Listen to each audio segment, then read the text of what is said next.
Bien, y ya estamos de regreso y ahora sí vamos a hablar un poco de aquello que nos dejó el debate de ayer. Impresión personal y meramente personal, fue bastante aburrido soportar las 3 horas. Me hubiese gustado, reiteramos, el tema del formato es complicado, pero fue difícil quedarse las 3 horas pendientes. Algo que quizás podría ser un punto a favor es que como hubo de repente menos, no es que estuvo exento, pero hubo menos pullas directas entre los personajes, quizás se les permitió explayarse un poco más en sus propuestas. No voy a la necesidad de que hayan habido temas directos o personales entre ellos, sino que no había mucho cuestionamiento, como que alguien podía decir algo sin que la persona que estaba al costado directamente lo cuestionara cuando tenía con qué. Pero bueno, vamos a hacer un repaso por si usted no se aguantó el debate el día de ayer. Yo me lo vi para que usted no tenga que verlo. Igual recordar que es parte de nuestra responsabilidad informarnos en espacios, por supuesto, como este, Fuerte y Claro, y en todos los streamings de la República, en los que puede conocer un poco más de aquello que han dicho los candidatos. Entonces, bueno, vamos a ir con lo que fue la primera tanda. Charly Carrasco, Álvaro Paz de la Barra y Ricardo Belmont. Algo que llamó mucho la atención y que de hecho ha sido titular el día de hoy, cuando ya Álvaro Paz de la Barra lo había adelantado de manera un poco prepotente, había dicho, van a ver que yo voy a llenar todos los titulares el día de mañana. Creo que lo que llamó la atención fue empezar su intervención pidiendo disculpas públicas a Sofía Franco, su expareja, la madre de su hijo. Recordar que hubo episodios de violencia física y psicológica hace años atrás, en el 2021, cuando se denunciaron mutuamente. Vamos a escuchar primero qué le dijo para luego retornar con aquello que pasó en el 2021 y lo que llegamos a saber de lo que estaba Sofía Franco denunciando a Paz de la Barra. Gracias Dios por esta oportunidad, esta valiosa oportunidad, porque puedo pedir perdón públicamente a la madre de mi hijo, Sofía Franco, por esas palabras desafortunadas que tuve el año 2021. Gracias Dios por Y sí, ciertamente muy desafortunadas. Recordemos que la tildó de ludópata y de drogadicta, entre otras cosas, en un episodio en el que Sofía Franco dijo sentir mucho temor de perder la custodia de su hijo. Y en ese momento se habló, por supuesto, de posible violencia vicaria y de cómo se podría estar utilizando al Poder Judicial, con quien la familia de Paz de la Barra ha sido relacionada, de tener contactos, para manipular, ¿no? Y obtener esta custodia que Paz de la Barra en ese entonces pidió. ¿Qué sucedió?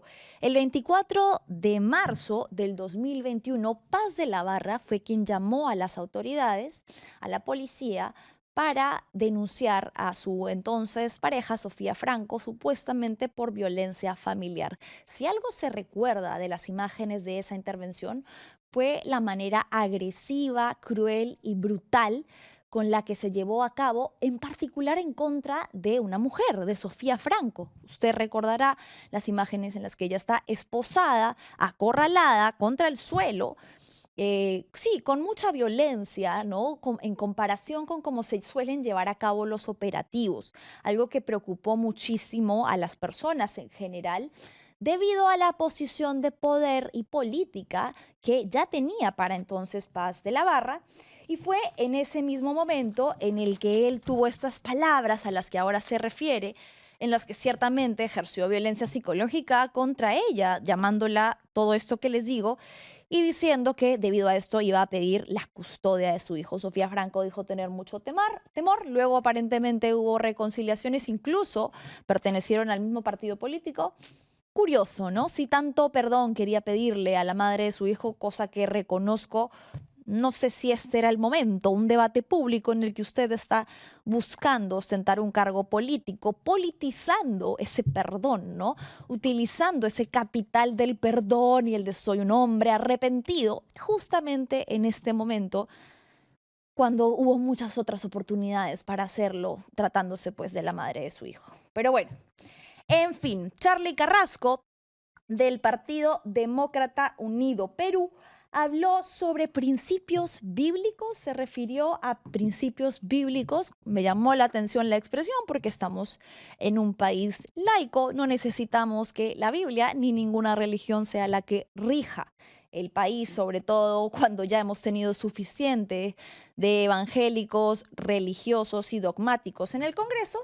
Y tuvo una intervención que también llamó la atención al referirse a los congresistas, al Parlamento, como miembros del pacto mafioso. Acusó a los partidos políticos de ser organizaciones criminales y al Congreso les dijo rateros y miserables. Vamos a escucharlo.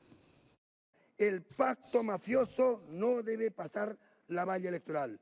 Por estos, nunca más. Por estos, nunca más. Por estos, nunca más.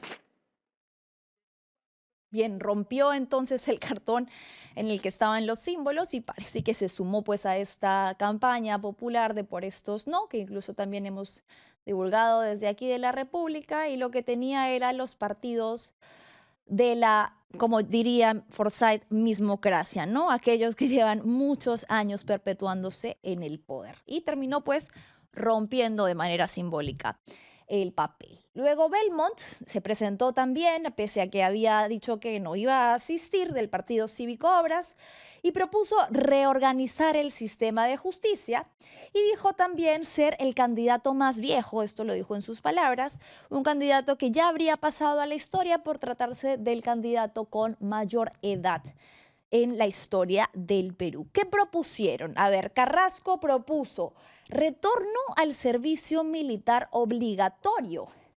Luego, cadena perpetua supuestamente para extorsionadores. No habló mucho sobre el principal problema, que es que estos no los capturan, y como las leyes que operan hoy desde el Congreso, aprobadas, mejor dicho, por el Congreso, impiden estas capturas, más que las sentencias que van a obtener.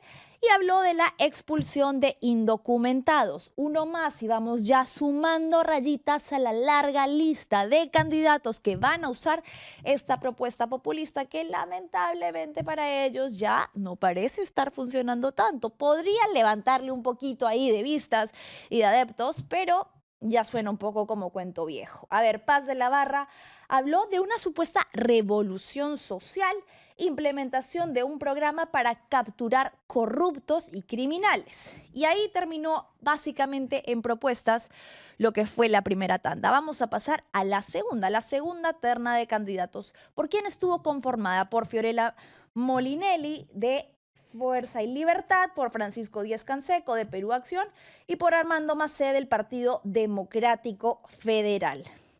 En momentos que quedarán grabados en la retina de los peruanos, y a mí francamente no pude evitar contener la risa cuando lo vi, Fiorella Molinelli quería dirigirse a Vladimir Cerrón de Perú Libre. Recordemos que él estaba contemplado dentro de este grupo de candidatos que iban a ir a la segunda fecha del debate, pero no se pudo presentar porque de haberlo hecho de manera presencial, probablemente hubiera sido capturado tratándose de un prófugo de la justicia.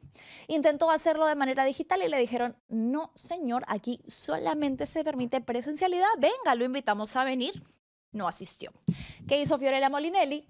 Imprimió un cartón con la cara de Cerrón, le pegó una paletita y lo mostró así ante la audiencia. Vamos a verlo. Está prófugo de la justicia. Tengo que dirigirme así al señor Cerrón. Quiero decirles que a los que no trabajan en el Estado se van. Bueno, dentro de las propuestas que incluyó Fiorella Molinelli, dijo, hablándole a su cartoncito, que en 90 días desde asumir el mando, lo capturaría junto a Juan Silva, exministro de Pedro Castillo. Veamos qué propusieron. ¿Hubo tiempo para propuestas? A ver, Díaz-Canseco habló de la supuesta creación del Consejo de Moral Pública. ¿Qué era la idea que estaba divulgando, difundiendo en ese momento? Que iba a expulsar a personas corruptas, a miembros corruptos, tanto dentro de la policía como la fiscalía e incluso el INPE. El problema es que ya existen instituciones dedicadas supuestamente a esto, como por ejemplo la Inspectoría, la OCMA, pero no llegan a ser del todo efectivos. ¿Cuántas veces no se han denunciado malos elementos policiales? Policías que están implicados en casos de corrupción, de robo, incluso, y lo hemos visto sobre todo en este programa, de violencia sexual. Y que vemos que luego son solamente enviados a otras comisarías, que falta una acción concreta real desde estas instituciones que ya existen. ¿Serviría crear una adicional? Ahí les dejo la pregunta flotando en el aire. ¿Qué dijo Macé? Bueno, habló de 135.000 policías que estarían con bajos sueldos en el Perú, mal pagados, dijo, y mal distribuidos, refiriéndose a que muchos de estos son asignados para cuidar a funcionarios en vez de cuidar a la ciudadanía general. Habló de algo que puede sonar muy genérico, francamente, que era reforzar a la policía, pero no habló de reformar a la policía, que para mí tendría que ser el primer paso. Bueno, Molinelli, ya lo hemos dicho, habló también de la eliminación de las mafias del poder y se dirigió, pues en una indirecta, aparentemente, a Fuerza Popular y Alianza para el Progreso, pues que dijo que se trataba de salvar la democracia con votos que no se venden por un tupper, referido pues siempre coyunturalmente al fujimorismo, o un TikToker con respecto a las recientes denuncias que han sido hechas en contra de César Acuña. Tengo ya conectado a mi invitado, el politólogo David Rivera del Águila, con quien voy a tener el gusto de seguir analizando aquello que hemos visto ayer. David, ¿cómo estás? Muy buenas tardes. Hola Manuela, ¿cómo te va? Buenas tardes. Gracias por la invitación. David, cuéntame, ¿te pudiste ver las 3 horas del debate de ayer, que fue un poco más lento Eh, quizás que la primera fecha? He visto todo anteayer y ayer, ¿no? Ya, Ayer fue un poco más lento, pero mira, ayer hubo menos pullas. bronca, Mm, menos pullas, pero a la vez hubo un intento de proponer ideas, Sí, ¿no? de acuerdo, Entonces, ese punto. claro, uno entra en una especie de conflicto porque dice, pucha, qué aburrido ese debate, pero cuando los candidatos intentan hablar de ideas, uno dice, oye, pero total, ¿qué cosa queremos escuchar, Sí, no? es Lo del verdad. lunes estuvo más divertido y seguramente lo de ayer generará menos clips. Me imagino que en la República también en Vibe hemos generado menos clips que anteayer, que anteanoche, pero también hubo un mayor esfuerzo de ideas, ¿no? Ahora, sí es cierto que este formato con tantos candidatos hace imposible que tú puedas tener claridad Mm, en el mismo día de quién estuvo mejor y ya si miras solamente los últimos 2 días ya ni recuerdas en realidad qué propusieron el primer día. no. Imagínate hoy día 3, mañana la gente va a estar reconfundida con todo. Sí, es que son demasiados, son Es demasiado. 35 candidatos los que van a tener que pasear, desfilar, ¿no? Como tú dices, además que no vamos a poder ver directamente quizás a los que uno quisiera, ¿no? Yo quisiera, por ejemplo, ver a este contra ese, no. Se va a depender de las tandas en las que están Eso. distribuidas en los días. Pero bueno, ¿cuál ha sido tu perspectiva general? Y quizás un poco también para aprovechar que estás aquí del primer día, ¿no? El primer día sí fue bastante como pullas por todos lados, muchas directas o indirectas y muy poco de aprovechar ese pequeño tiempo para dirigirse a la población. Sí. Yo creo que el primer día, tal vez la primera conclusión es que el gran perdedor fue Acuña. Digamos, si uno mira el pelotón de arriba, ¿no? Ujú. Quedó claro que en realidad no está preparado. Yo no sé cómo ha sido gobernador regional. Bueno, ahora uno entiende por qué a la Libertad le va tan mal Mm, con la seguridad ciudadana y todo eso, ¿no? Lo segundo es que López Aliaga tenía mucho que perder y no perdió tanto. Se ciñó a su libreto, no respondió las críticas, fue con su papelito a decir lo que tenía que decir y sí. eso, digamos, puede ser que le permita mantenerse donde está. Aunque con la encuesta de Ipsos ya vemos hoy día que Keiko o sea, Keiko crece en el margen de error varias semanas, pero sostenidamente. Entonces parece que Keiko ya está primera y no él, ¿no? Ujú. Entonces su candidatura está, yo diría, en riesgo, considerando que Sánchez viene subiendo. Luego, creo que Marisol Pérez Tello claramente fue la más articulada, sus propuestas fueron las más articuladas De acuerdo. también, pero claro, ha estado metida. Si ella hubiese estado ayer en el segundo día con esas propuestas, tal vez hubiese resaltado. O sea, el debate de ayer le hubiese quedado perfecto a Marisol Pérez Tello. Ujú. Pero de hecho hay una imagen en la que está Marisol Pérez Tello en medio, viendo cómo Popio Olivera le saca la mugre a... ¿Quién le sacaba la mugre? Ya no me acuerdo, Popio, quién le sacaba la mugre y Acuña ella está en y el medio así a como Guagroso. a grosso. Entonces ella está en el medio así como mirando esta escena, ¿no? Claro. Entonces, y claro, y lo más llamativo de ese bloque, que creo que es un buen resumen de lo que hablábamos al inicio, es que lo más importante no fue lo que dijo Marisol Perestello, sino el golpe que Poppy Olivera le metió a Grosso. Y seguramente lo que ha generado más clips y más vistas no ha sido la propuesta de Marisol, No. sino el golpe de Poppy Olivera a Grosso. Entonces Marisol fue la mejor, pero creo que ahí ganó. A mí me gustó cómo arrancó Carlos Álvarez en términos comunicacionales, porque creo que esta combinación de dato, historia, es decir, persona concreta que se ve afectada por el problema de la extorsión, y de ahí pasar a solución, es una combinación comunicacionalmente ganadora. Ujú. No es que esté de acuerdo con lo que propuso. No creo en su propuesta de la mano dura, pena de muerte, salirse del Pacto de San El José, pacto. Ujú. pero comunicacionalmente funcionó. Eso el primer día. Claro, es que tiene esa habilidad, ¿no? A lo que se dedica es a analizar discursos para comunicar de la manera más oportuna y además, y lo dijo él mismo en sus palabras, Álvarez sabe llegar a la gente, sabe cómo Sabe hacerlo llegar a la y gente. se ganó, pues, por lo menos 5 votitos se ha ganado con la imitación que hizo de Sí, Acuña, que luego estaba rebotando en todos lados, ¿no? y además la hizo en un momento perfecto, porque yo creo que si él comenzaba con eso, lo ponía al medio, iba a quedar pésimo, pero como Sí, al demostró al final. comienzo que estaba hablando de propuestas y cierra con eso, y además breve, yo creo que para el público en general, esa combinación puede ser positiva. Y la encuesta de Ipsos de ayer no recoge todavía el No, efecto de estos 2 días. no alcanza a llegar.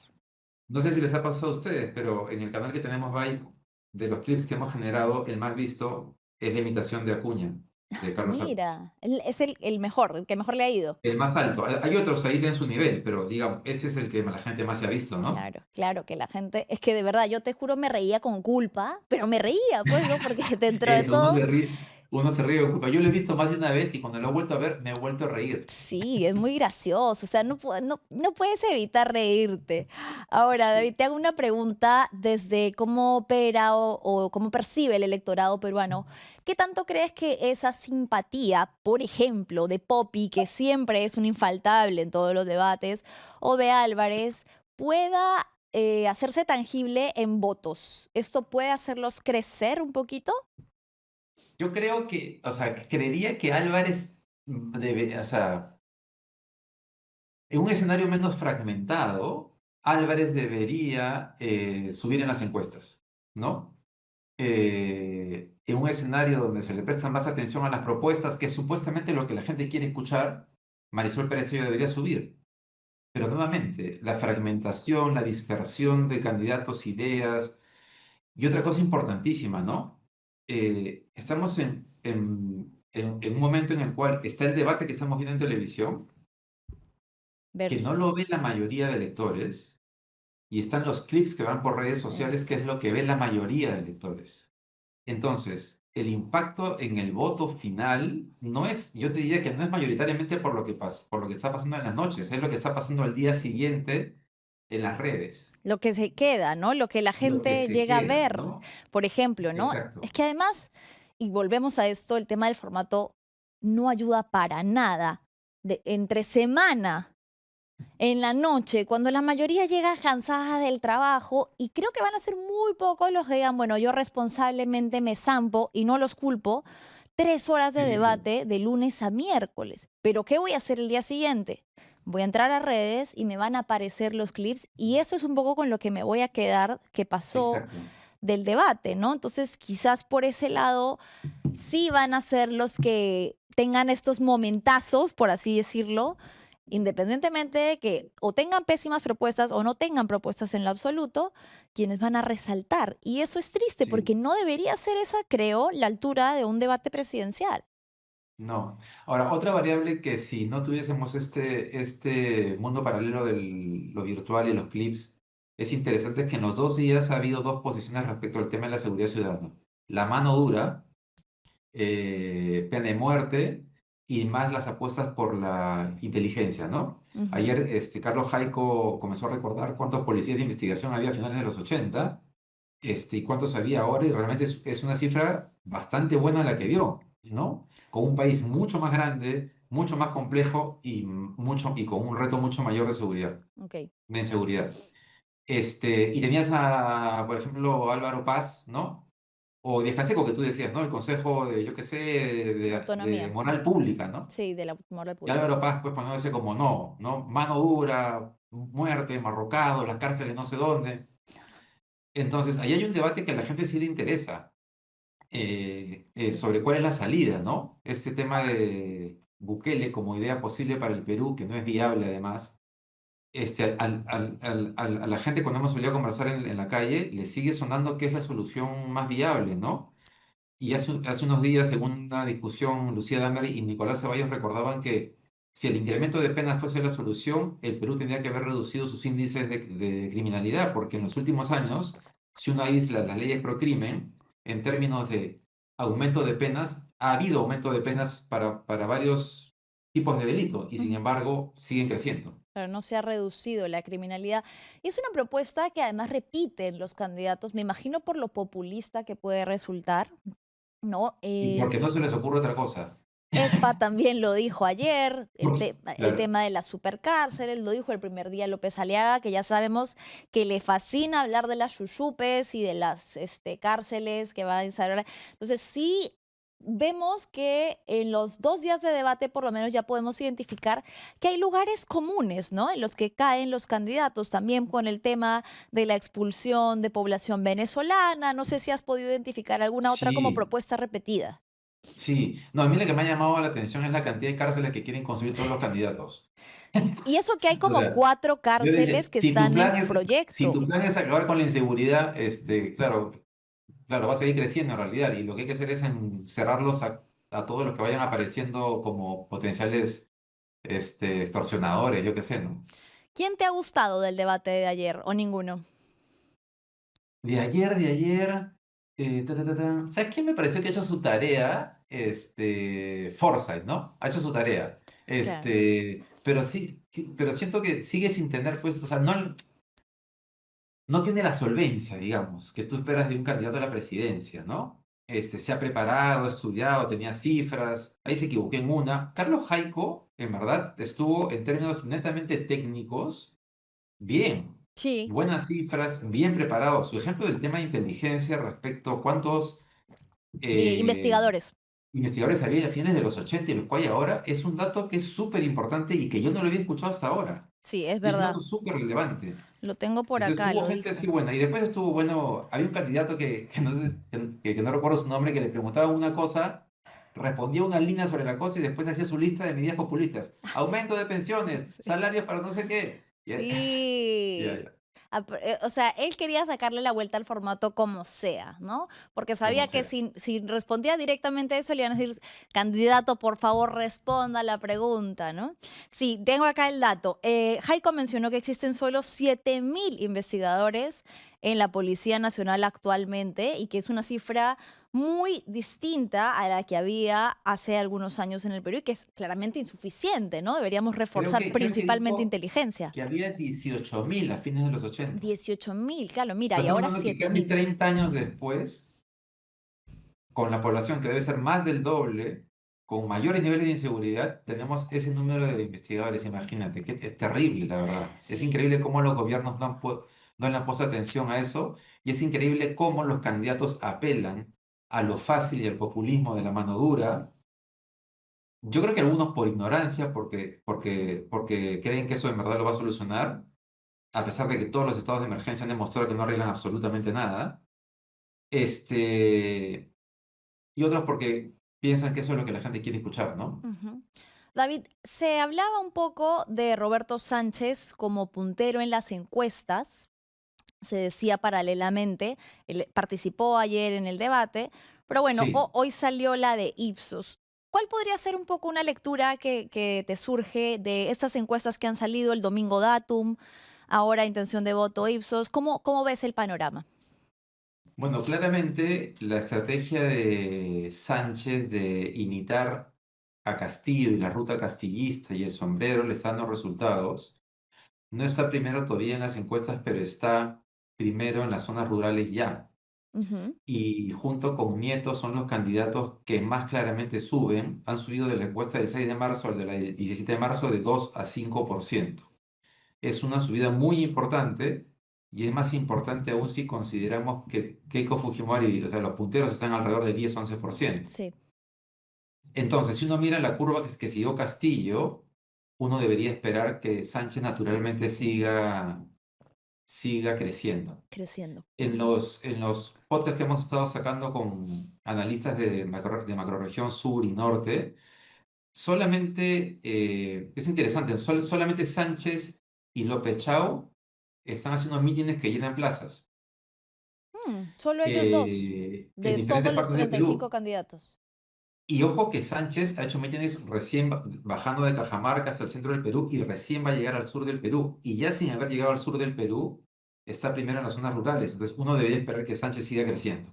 Y además porque es hábil para recoger esa simpatía de Pedro Castillo. Ayer ha llegado con el sombrero, ha dicho que el sombrero Sí, de Pedro Castillo y lo ha mencionado dentro de sus propuestas finales, ¿no? Ha dicho Pedro Castillo en libertad, que está encarcelado por el poder mafioso. Entonces, tiene muy sí, claro que ahí puede ganar un bolsón de votos.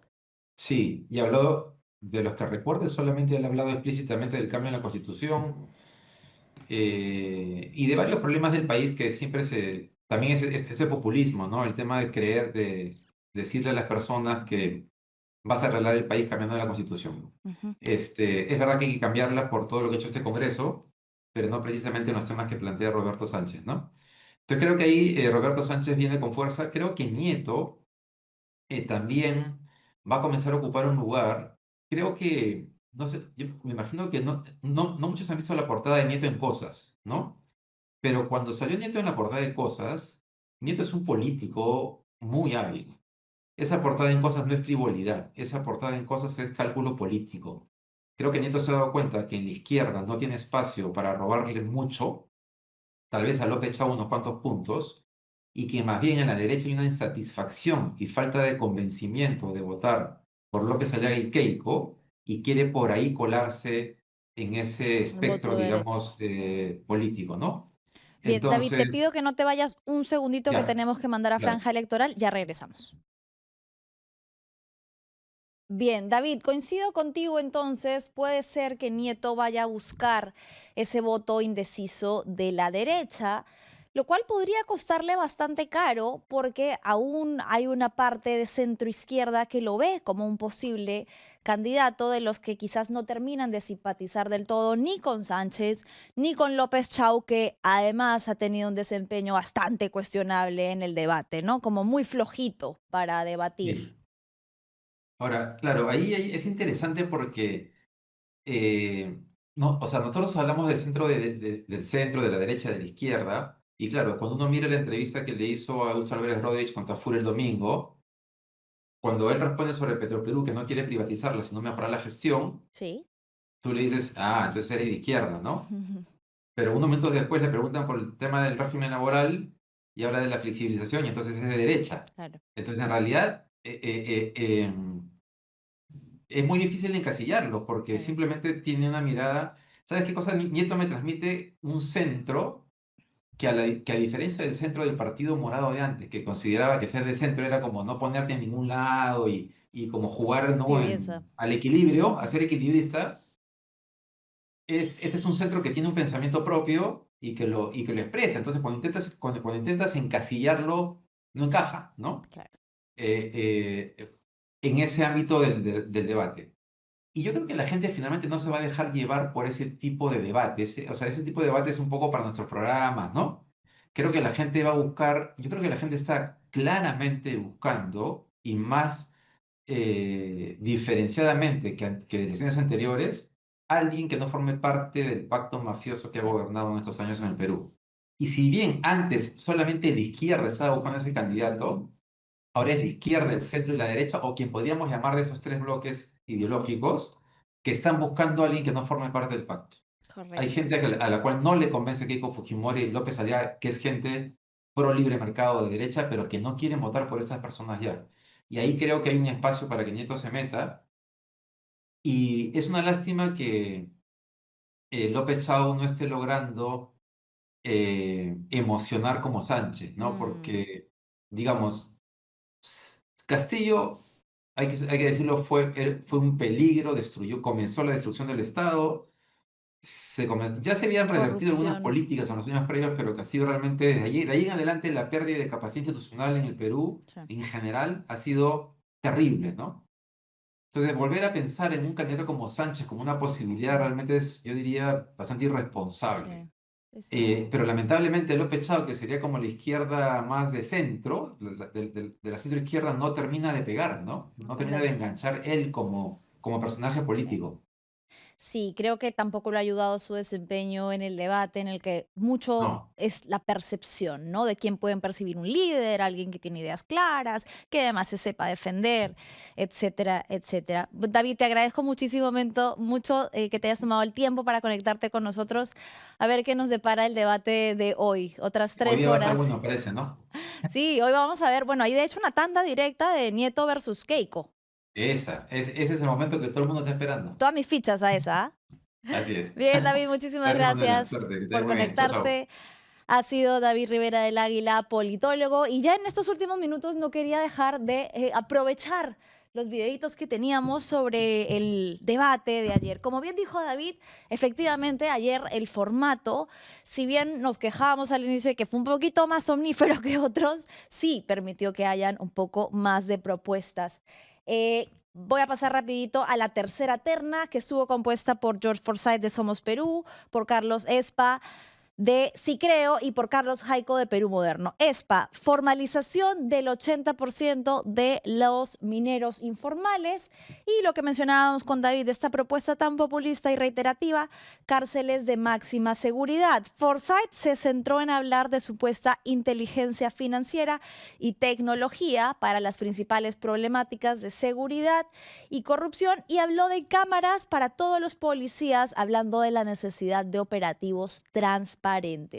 Jaico mencionó esta cifra muy interesante, que actualmente existen solo 7.000 investigadores en la PNP, cuando antes había alrededor de 18.000, y que es claramente una cifra insuficiente, en búsqueda de reforzar la inteligencia policial. Hubo un lapsus ahí de George Forsyth, que creo que fue algo de palabras, ¿no? Que quiso decir: la plata se la roban, y luego, acto seguido, la frase yo ya lo hice, y nos quedamos un poco como ¿qué acaba de suceder? Vamos a verlo. El problema no es la plata está ahí, el problema es que se la roban, el tema es quién se atreve. Yo ya lo hice. El problema no es la plata está ahí, el problema es que se la roban, el tema es quién se atreve. El problema es que se la roban, quién se atreve, yo ya lo hice. Creo que le jugó ahí una mala pasada. Momento que quedará para recordar. Después habló de no volver a sistemas que han fallado en el pasado, aumento de presupuesto destinado a seguridad nacional, ESPA, creación de 6 penales de máxima seguridad, y Jaico, incremento del 30% de presupuesto en policía y fortalecer a la institución. Nuevamente no habló tanto de la reforma policial que es necesaria.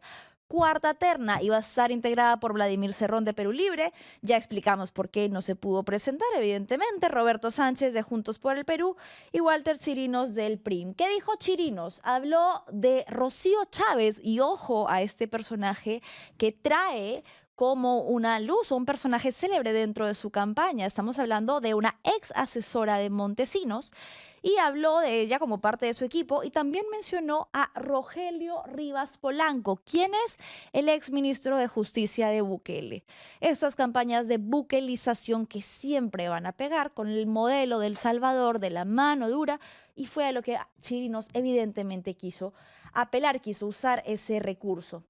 Jaico habló de terminar con la corrupción. Bueno, acá están ya las propuestas finales, para hacer un resumen de esto. Antes, el último momento, Roberto Sánchez versus Fiorella Molinelli. Sánchez le reclama a Molinelli, recordemos, ella fue parte de la gestión de e-salud durante el manejo de la pandemia, le habla sobre el pésimo manejo que hubo, sus palabras, ¿no? Y ella le responde, la verdad, con una actitud que a mí no me gustó, en particular, ninguneándolo. No me gusta que a alguna persona se le pueda llamar un don nadie. Vamos a escucharlo. ¿Cómo empezó esta gran crisis? ¿Acaso esa mayoría parlamentaria reconoció el triunfo democrático y popular del pueblo del presidente Castillo? No, los golpistas y traidores al Perú y a la justicia están ahí. Yo pregunto, con los 200.000 muertos de la pandemia, usted, señora, era presidenta de salud. ¿Cómo puede dormir todos los días con 200.000? Bien. ¿Cómo empezó esta gran crisis? Faltó la respuesta de Molinelli. Ok, bueno, Fiorella Molinelli le responde y le dice, no se le responde a los don nadies. Me parece que nadie debería ser llamado un don nadie. Todos merecemos respeto independientemente de que esté de acuerdo o no con el personaje. No es un término que me haya caído muy bien dentro de las palabras de Molinelli. Pero, en fin, a ver, propuestas finales. Jaico, terminar con la corrupción. Espa, devolverle la plata al pueblo. Sánchez, eliminar el pacto mafioso que tiene en sus palabras. Preso a Pedro Castillo. Carrasco, llamado a la ciudadanía a rebelarse y rechazar los partidos tradicionales. Macé, hechos y no palabras. Chirinos, eliminar la criminalidad e insistir en su plan Bukele.